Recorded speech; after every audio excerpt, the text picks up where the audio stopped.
Если у вас дома или на работе накопилось вторсырье в виде старых офисных бумаг, газет, журналов, а также коробок старых, ну и полиэтилена, вы можете позвонить в компанию «Вторсырье».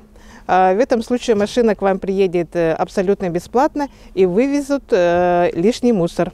Вот лишний мусор в компании «Вторсырье» прессуется, и вот мы видим, что из этого получается. Вот такие вещи получаются. Их отправляют в Иркутск, где завод изготавливает салфетки, туалетные бумаги.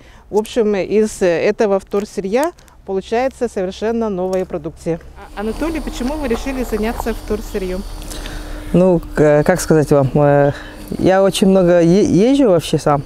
Ну, ездил, когда до этого я работал тренером. Сам 7 лет жил в Китае.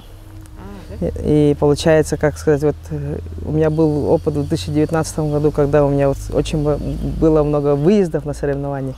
И в основном это было вот Китай и Европа. И после этого, как я вот в Беларуси посмотрел, Польше, Германии, посмотрел, как вообще мусор перерабатывают в этих странах. И после этого задумался вообще, как можно у нас в Якутии вторичное сырье вы куда отправляете на завод? Вторичное сырье у нас сейчас есть договора с заводами, получается. И заводами, и, как сказать, и перекупы у нас тоже есть. Но в основном мы отправляем в Новосибирск и Иркутск. Расскажите, пожалуйста, а вот из этого вторсырья какую продукцию делаете?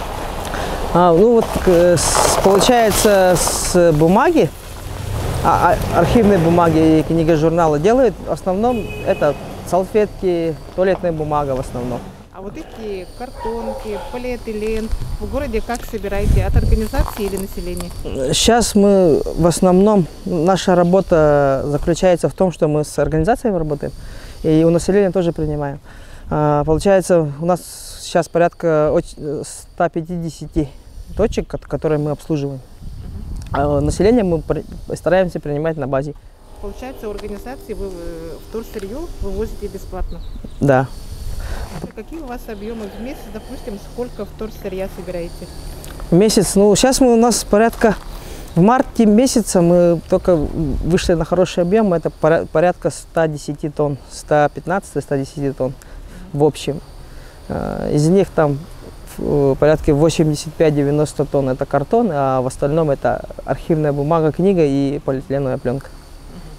А вот организации, население, которые желают сдать вторсырье, вот что они именно могут сдать или сюда вот принести? Ну, во-первых, это гофрокартон, картонные коробки обычно из продуктов. Именно из продуктов, потому что коробки от фруктов, овощей, они не перерабатываются. У них в основном там уже химии очень много, смесей там и так далее. И получается там, клея. И получается архивная бумага А4 принимаем мы, книги, журналы и полиэтиленовая пленка Стреч, ПВД, ПНД. Сейчас тема раздельного мусора очень актуальна и популярна, да? Есть ли у вас меры поддержки от государства для ведения такого бизнеса? Честно говорю, честно скажу, нет, никакой поддержки у нас нету со стороны государства. Все за свой счет открывали. Пытались там субсидии какие-то взять. Там говорят, что у нас, получается, по категориям не подходим мы.